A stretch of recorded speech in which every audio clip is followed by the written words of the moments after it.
Math 1343, hypothesis test, population proportions. Types of tests. So far we learned about the types of hypotheses, null hypothesis and alternative hypothesis, and how to identify them.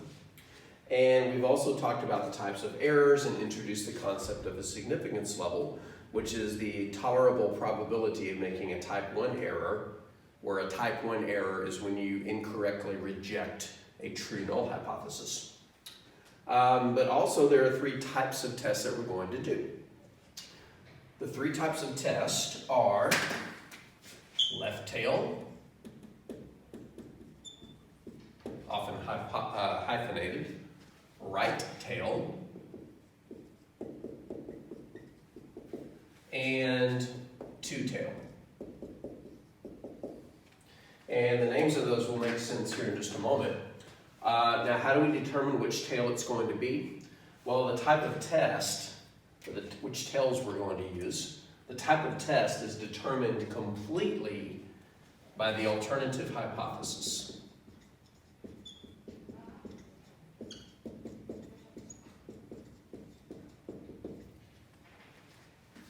And how do we make this determination? It's actually pretty easy.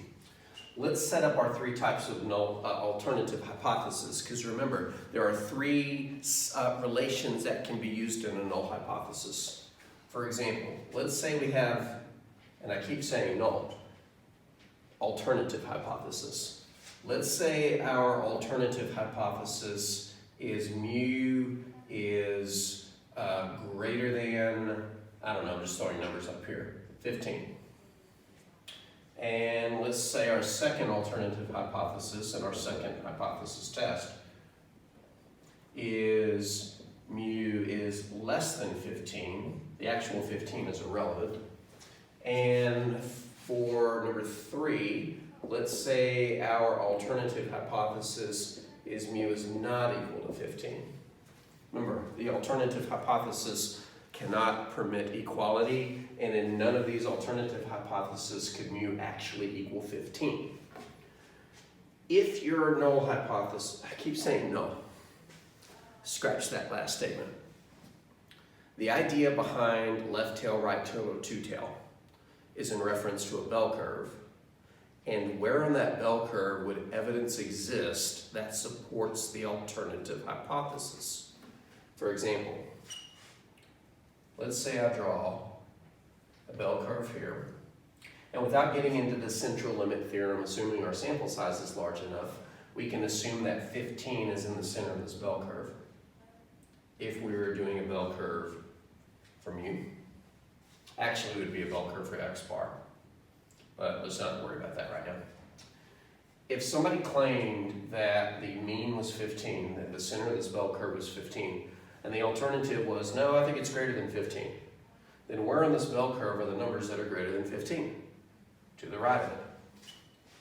So we would shade in the right tail because the alternative says greater than.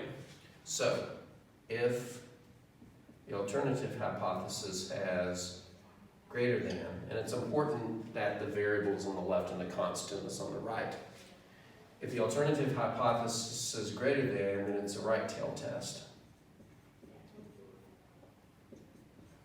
Then it's a right tail test.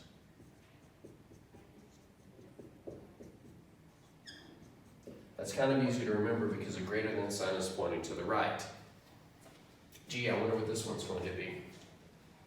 If my alternative hypothesis is that the mean is less than 15, and we put 15 in the middle, then where's the evidence that would support the alternative hypothesis? Well, it would be less than 15, so it would be to the left somewhere. Now, if you're wondering how do we know where to cut this off, don't worry, we're getting there. So, if the alternative hypothesis has less than, then it's a left tail test. Just like before, the less than sign points to the left, but there's also a little bit of alliteration since both less than and left tail start with L. But what if the alternative hypothesis says not equal to? For example, I say the mean is not equal to 15. Well, then where would the evidence be that would support it? And by the way, before we get to that, the reason I shaded in part of the tail and not just cut it in the middle and shade to the right is because we're playing a game of the sample supporting or not supporting a claim about a population. If this were actually, well, let's put a null hypothesis up here for a second. Let's say our null hypothesis was the average is 15. Okay. If we take a sample, does that mean its average has to be 15? No, it doesn't. In fact, it probably wouldn't be, but it is allowed to deviate a little bit. But if it goes too much further to the right, too far to the right, then we go, wait a second, if this were true, you shouldn't go that far to the right. So really, the reason that we're shading in the tail and not just the right half is because when you do inferential statistics, your sample rarely ever perfectly lines up with your claim about the population. It is allowed to deviate some. But at some point we go, no, don't go that far. And same thing here to the left. So if we were to pick a sample, would we expect it to always be 15? No. It's allowed to deviate left and right. But if this alternative hypothesis were true, then our sample might land too far to the left or too far to the right. So it's really just a matter of, okay, you're allowed to deviate some, but don't go too far in a certain direction. So the corresponding statement here, if the alternative hypothesis has not equal to, then it's a two-tailed test.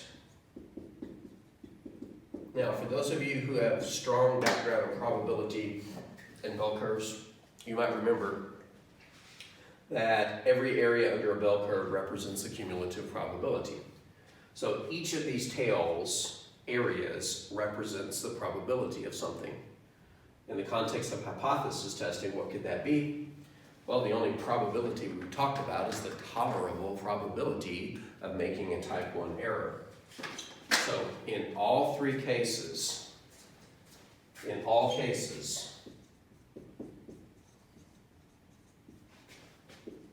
the area of the tail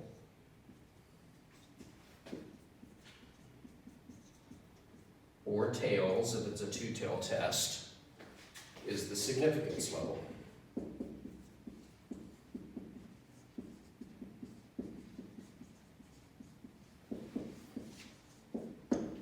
So in any hypothesis test where we are given a significance level, when we sketch this left tail, right tail, or two-tail test, according to the symbol in the alternative hypothesis, the area of the tail or tails represents the significance level. So for example, let's say in all of these we had a significance level of 5%, which you assume if you're not given one. That would mean that this area for this significance level would be 5% or 0.05. And some of you are starting to go, oh, we're going to need a Z or T chart, and you would be correct. If it were a left tail test, this area would be 0.05. But, and this is where you got to pay attention, in a two-tail test, the significance level represents the total of these two symmetrically drawn tails, meaning that together they have to add up to 5%, which means each one of them is half of 5%, 0.025. Remember, the significance level is the tolerable probability of making the wrong decision, of rejecting your true null hypothesis. And so since it's a probability of going off into what's going to be called a rejection region, left tail, right tail, or two tail. And so the total area of going off where you're not supposed to is always going to be the significance level. If it's right tail or left tail, then that significance level is the area. But if it's two tail, then you have to cut that significance level in half.